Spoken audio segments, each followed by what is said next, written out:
Senhor presidente, senhores senadores, um governo que é complacente com a corrupção e com os corruptos, um governo que fragmenta a máquina pública federal em uma miríade de feudos e os distribui a partidos políticos, grupos, líderes, fragmentando a capacidade decisória e a própria legitimidade das decisões do Poder Executivo. Um governo que usurpa prerrogativas do Legislativo ao abusar da edição de medidas provisórias, que atropela poderes constituídos com medidas tomadas improvisadamente, não é capaz de dar garantias aos investidores e muito menos segurança jurídica ao ambiente de negócios, indispensável para que o Brasil possa retomar o caminho do crescimento, da produção e do desenvolvimento. Os males que acarretam esta confusão institucional, esta degradação institucional promovida pelos governos do PT, ficaram evidenciados esses males na semana passada, quando 4 empresas gigantes do petróleo desistiram de participar do primeiro grande leilão do pré-sal, onde estava em jogo o campo de Libra, cuja exploração suscitava e suscita as expectativas mais otimistas. Considerado esse campo a maior oferta, maior reserva de petróleo existente conhecida no mundo de hoje. A maior reserva de petróleo conhecida hoje não despertou o interesse das 2 maiores petroleiras, que pularam fora, não entraram, e de 2 outras empresas gigantescas. Me refiro à Exxon e à Chevron, primeira e a segunda empresas petrolíferas do mundo, em valor de mercado, e as 2 empresas britânicas, a BP e a BG, que se afastaram do leilão. Resta como saldo um grupo de 11 empresas que se habilitaram, 11 empresas que ficam na competição, se é que nenhuma delas vai desistir daqui até lá. Fica frustrada a expectativa da Agência Nacional de Petróleo, que organizou a licitação, que esperava cerca de 40 empresas a participarem do leilão.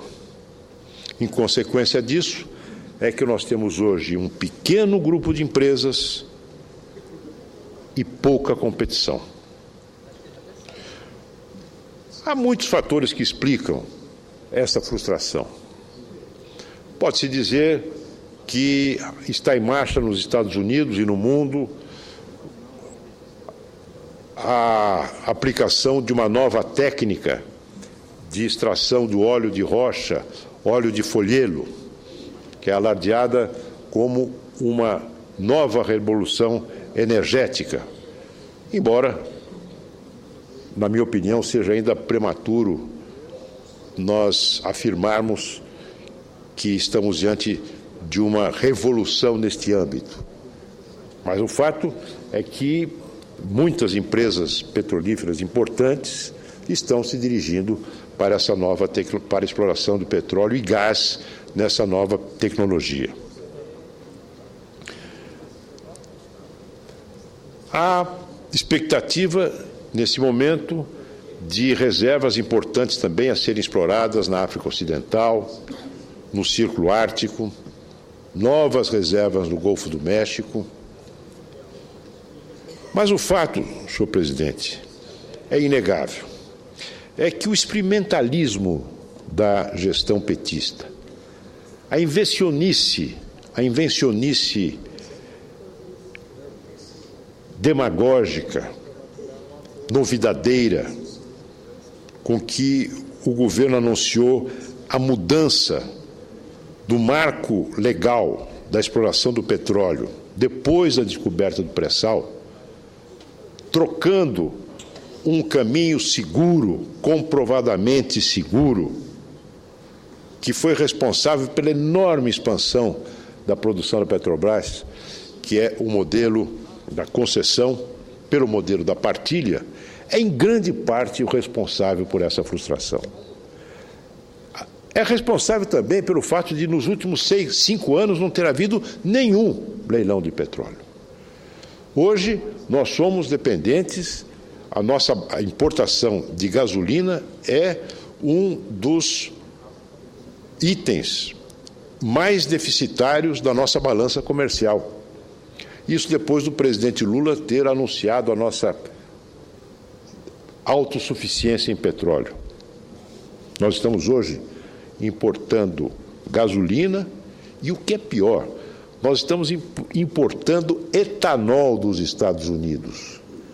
Importação de etanol, porque o Proálcool foi arrebentado por esse governo, em grande parte em razão da política de preços praticada pela Petrobras, que consiste em segurar o preço dos derivados de petróleo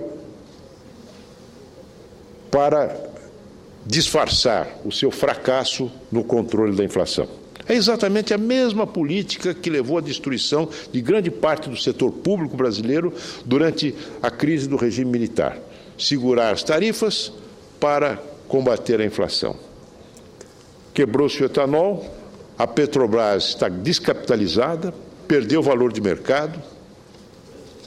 E é exatamente essa Petrobras, volto ao tema, que, pelas regras do novo modelo, o modelo da partilha, deve ser obrigatoriamente sócia em pelo menos 30% das empresas que vão explorar o petróleo no pré-sal.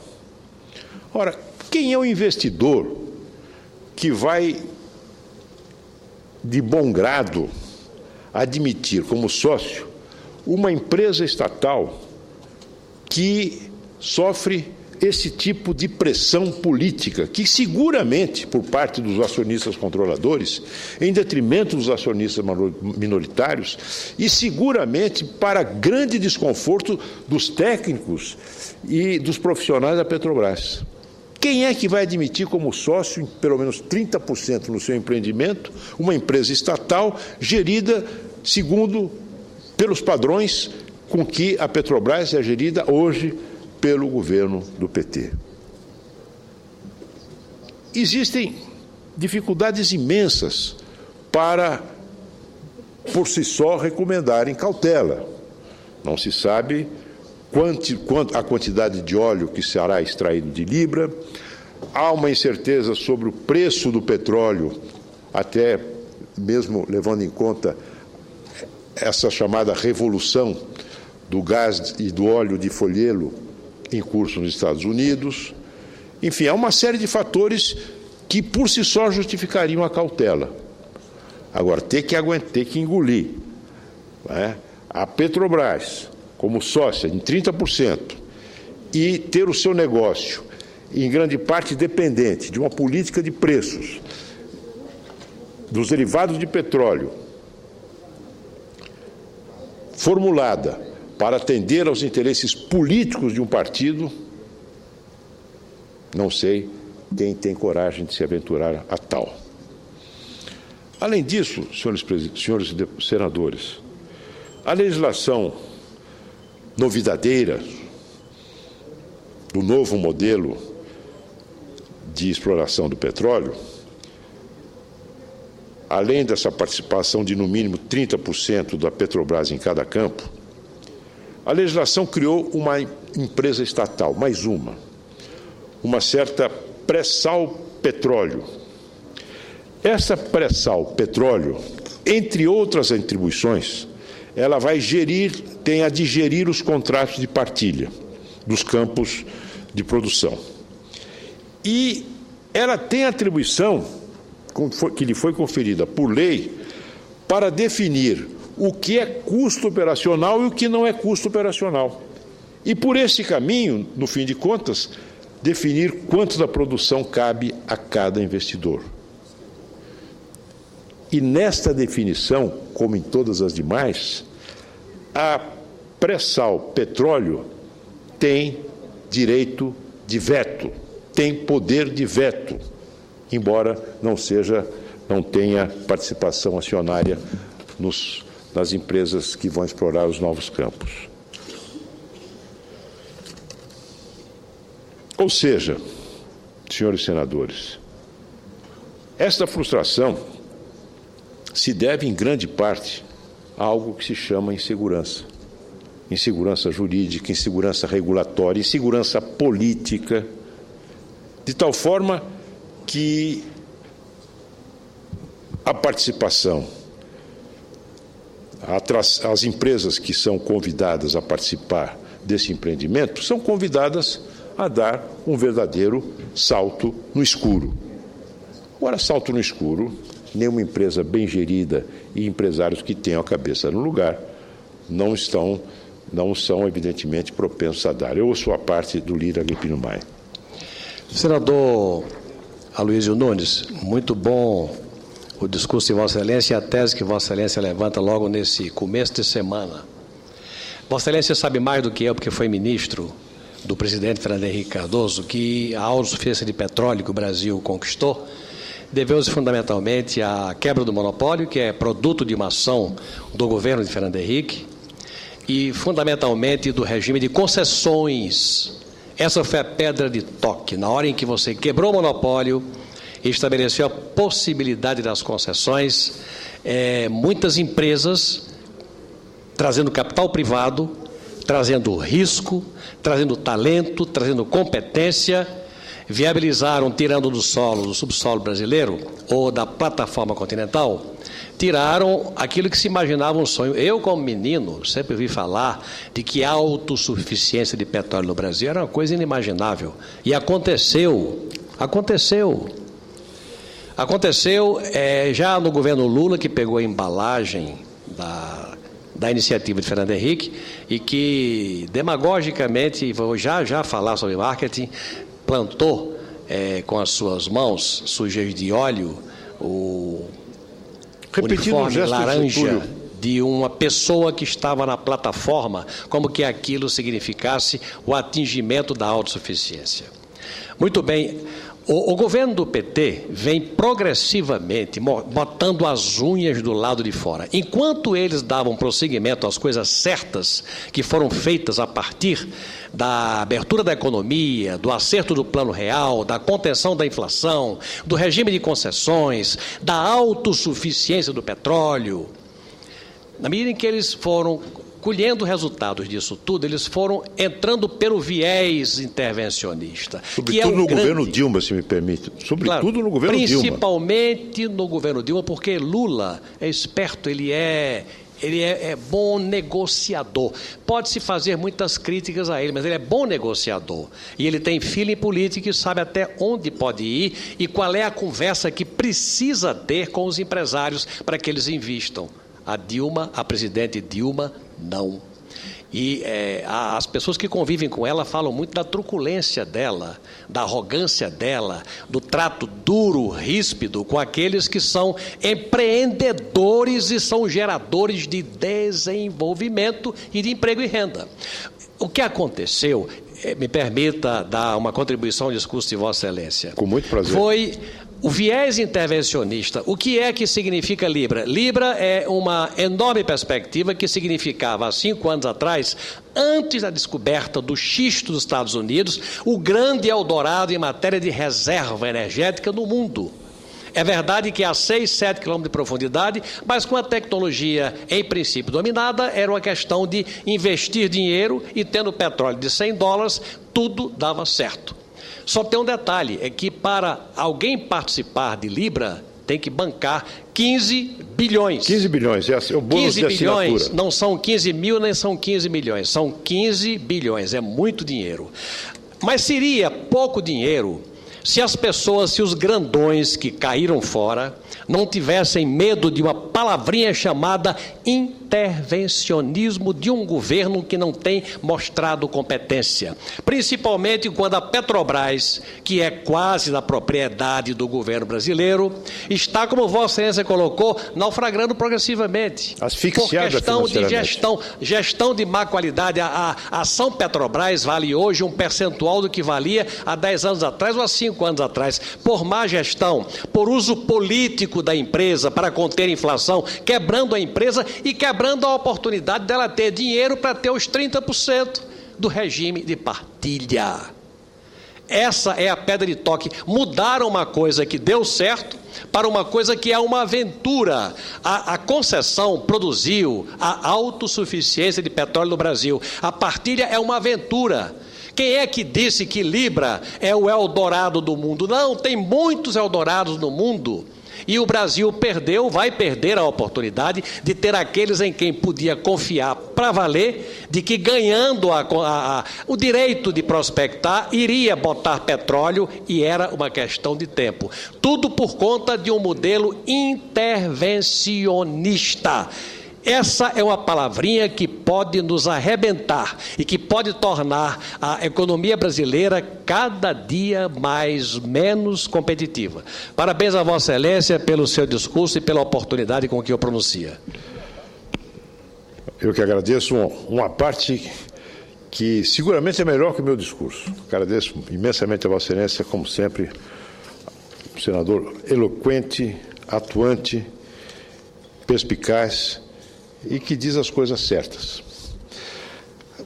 Vossa Excelência fala em intervencionismo. Há determinados vícios que são agravados pela concomitância com outros. No caso, intervencionismo mais incompetência. Intervencionismo e incompetência. O governo do PT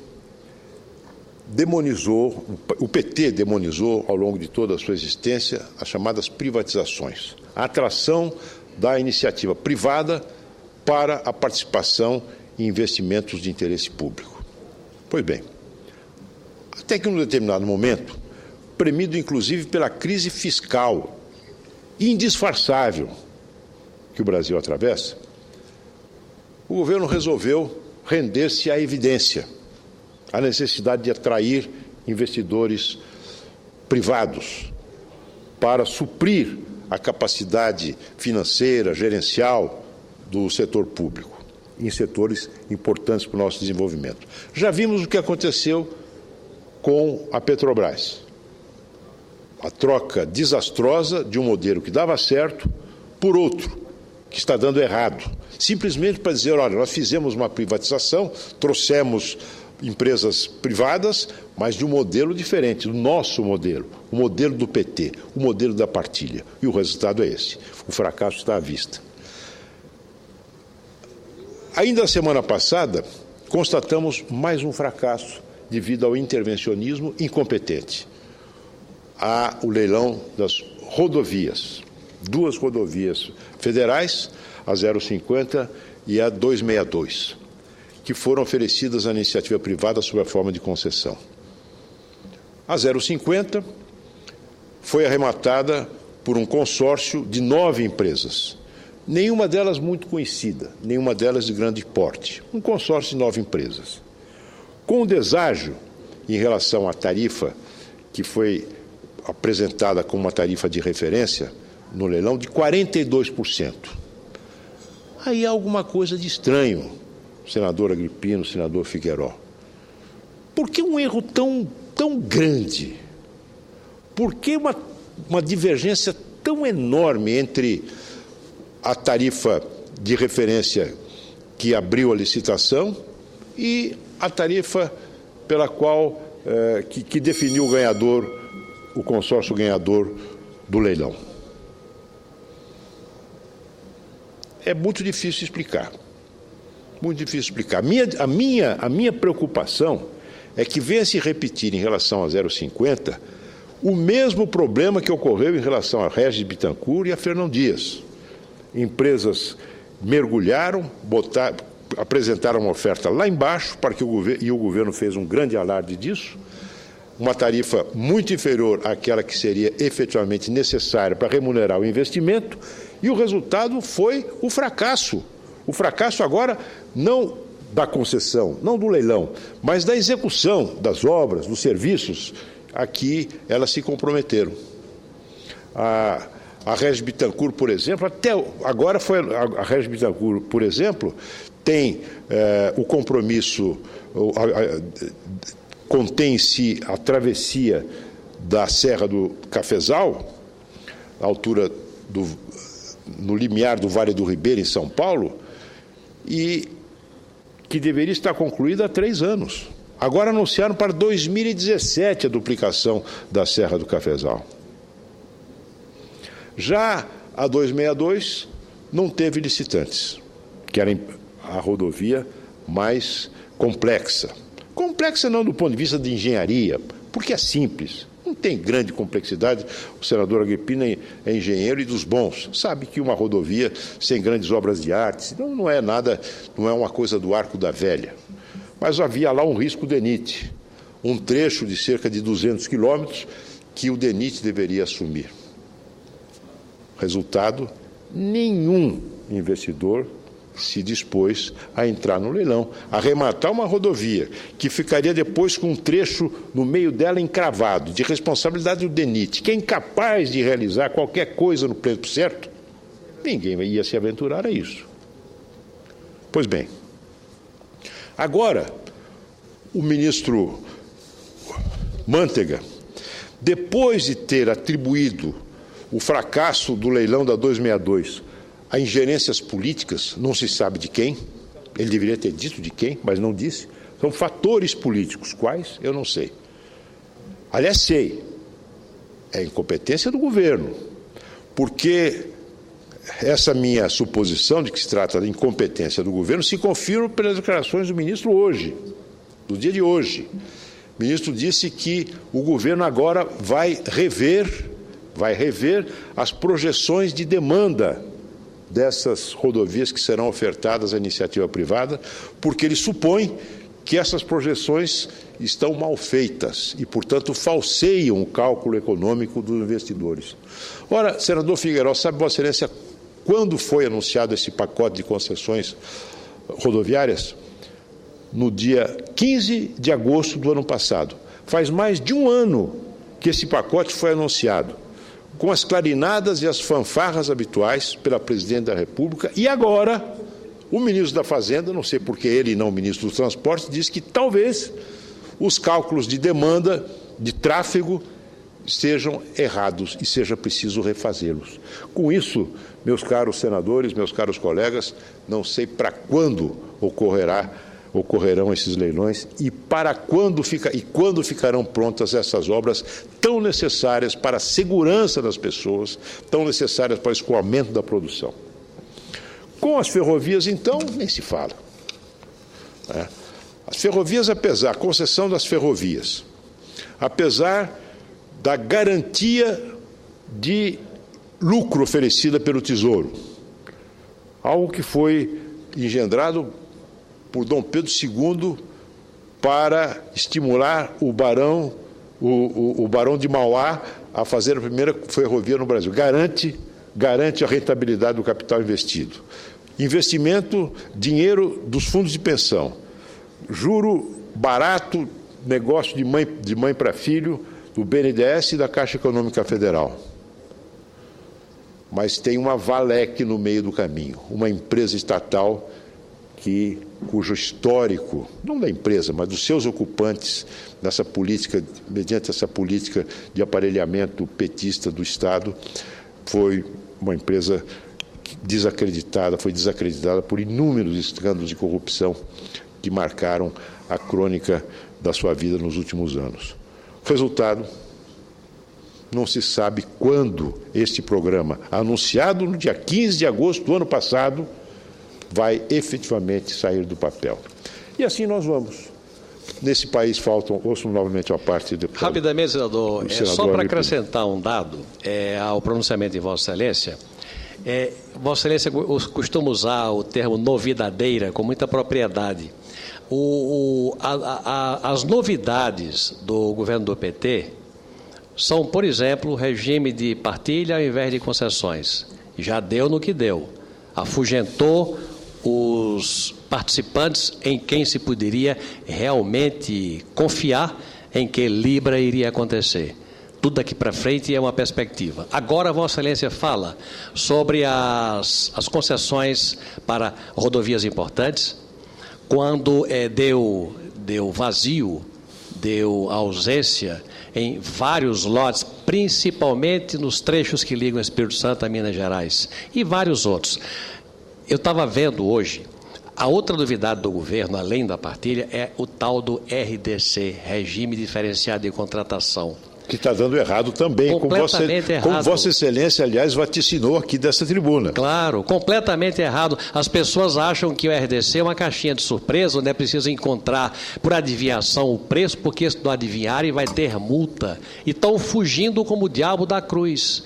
Resultado, as novidadeiras do PT são um desastre para um país que precisa de investimento para gerar infraestrutura, para gerar competitividade. É só essa observação. As duas novidades maiores em matéria de obra de infraestrutura, de geração de investimentos, estão tendo efeito bumerangue. A questão da partilha e as RDCs, tão duramente criticadas por nós da oposição. Agradeço mais uma vez a parte de Vossa Excelência. E com essas e outras, senhor senador Figueiró, creio que se aplica perfeitamente à situação de hoje a frase do ex-governador José Serra, publicada hoje na Folha de São Paulo. É que essas novidades e essa criatividade do PT, especialmente no governo Dilma, vai nos levar a uma situação em que teremos um país com petróleo sem poço e pedágio sem rodovia. Muito obrigado.